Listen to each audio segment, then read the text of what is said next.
पूर्णमिदं पूर्णात् पूर्णमुदच्यते पूर्णस्य पूर्णमादाय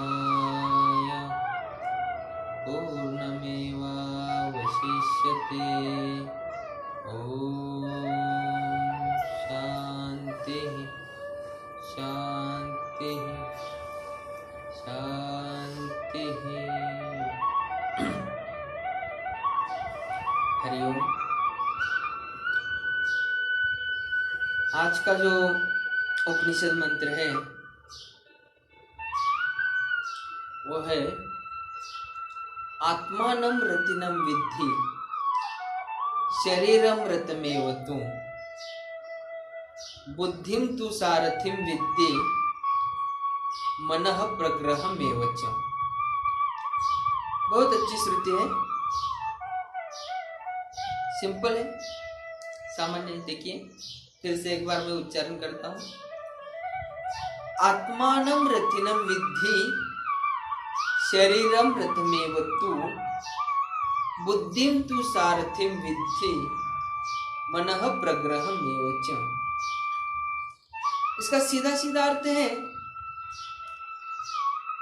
कि जो हमारा शरीर है, इस शरीर को एक रथ के जैसा मानो। उसमें बैठा हुआ जो आत्मा है उसको इस शरीर का स्वामी मतलब रथी मानो। रथी इस शरीर को चलाने वाला जो सारथी है उसको बुद्धि को आप सारथी मानो। और इसको रोकने के लिए जो लगाम होता है वो लगाम है हमारे शरीर का मन। इसलिए प्रग्रह माने मन। देखिए आपने महाभारत देखा होगा, नहीं तो कोई रथ देखा होगा। महाभारत में जब युद्ध होता है, शुरू होता है, तब अर्जुन बैठा हुआ होता है रथ में। उस रथ को अश्व भी होते हैं। उस रथ को चलाने के लिए भगवान श्री कृष्ण होते हैं। यदि वो रथ यदि रोकना हो तो उसके लिए क्या करना पड़ता है? वो जो अश्व है, घोड़े, उनका लगाम खींचना पड़ता है। और आप जब लगाम खींचते हो तो रथ रुक जाता है। उसी प्रकार आत्मानं रतिनं विद्धि, विद्धि माने जानो। You should know. विद्धि का मतलब होता है यू शुड नो, जानो। क्या जानो? आत्मानं रतिनं विद्धि शरीरं रथमेव तु, मतलब ये शरीर जो हमारा है वो एक रथ है। रथ के प्रमाण है, रथ के जैसा है। और उसमें जो बैठा, जैसे रथ में कोई बैठता है तो होता है रथी।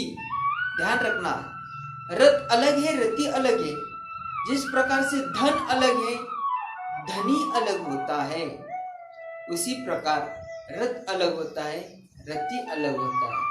जिसके पास धन होता है वो हो गया धनी, जिसके पास रथ होता है वो हो गया रथी। फिर हमारे आत्मा के पास क्या है? ये रथ है, इसलिए आत्मा हो गया रथी। आत्मा सोल, आत्मा हो गया रथी, इसलिए आत्मा को इस रथ का स्वामी। जब तक इस शरीर में आत्मा है तब इस रथ की वैल्यू है, कीमत है। यदि आत्मा निकल जाता है, प्राण निकल जाता है, तो इस रथ की कोई वैल्यू नहीं, कोई कीमत नहीं है। इसलिए इसमें बैठा हुआ आत्मा है, ये हमारे शरीर का स्वामी है। इसलिए आत्मानं रतिनं विद्धि, इस रथ का जो स्वामी है उस कौन है? आत्मा है, ये विद्धि, ऐसा आप जानो। शरीरं रथमेव तु, और जो हमारा शरीर है वो क्या है? रथ है, रथ। इसलिए ये शरीर हो गया रथ और ये आत्मा हो गया उसका स्वामी रथी। आगे क्या कहते हैं? बुद्धिं तु सारथिं विद्धि, बुद्धि, ये जो बुद्धि है इसको आप क्या मानो? सारथी। यही हमें ले जाती है बुद्धि, बुद्धि चलाती है हमारा शरीर। तो इसलिए इस शरीर का सारथी कौन हो गया? बुद्धि। जिस प्रकार से युद्ध में भगवान श्री कृष्ण अर्जुन के सारथी थे। अर्जुन को इधर जाना उधर जाना, तो उनको लेके जाने वाले थे भगवान श्री कृष्ण, लेके जाने वाले थे। ले जाते थे। उसी प्रकार हमारे शरीर को जो कुछ चलाती है, कमांड देती, वो होती है हमारी बुद्धि। इसलिए बुद्धि इस शरीर की सारथी है, और इस शरीर को यदि रोकना है तो लगाम होना चाहिए। प्रग्रह, मनः प्रग्रह मेवच। प्रग्रह माने होता है लगाम। जिस प्रकार किसी रथ को रोकना है तो घोड़े का, अश्व का वो लगाम खींचना पड़ता है, तब उस रथ को रोका जाता है। नहीं तो कोई गाड़ी होती है, 2 व्हीलर 4 व्हीलर, उसको रोकना है तो ब्रेक लगाना पड़ता है।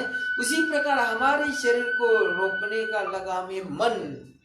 इसलिए जब तक हम मन को नहीं रोकते, शरीर नहीं रोकेगा। मन तो जाता है, किधर भी जाता है, क्योंकि भगवत गीता में कहते हैं चंचलम ही मन कृष्ण प्रमाथि पर्वत।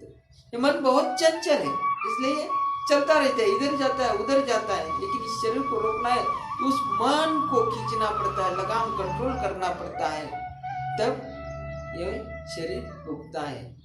इसलिए सभी का कारण मन होता है। मोक्ष के लिए कारण मन है, बंधन के लिए कारण मन है। इसलिए कहते हैं ना, मन एवं मनुष्यानाम कारणम बंध मोक्षयो। अर्थात मन ही मनुष्य के मुक्ति और बंधन के लिए कारण होता है। इसलिए इस शरीर का लगाम हो गया मन।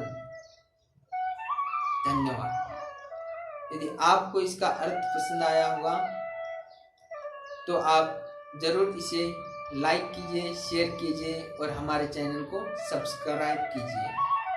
हरि ओम।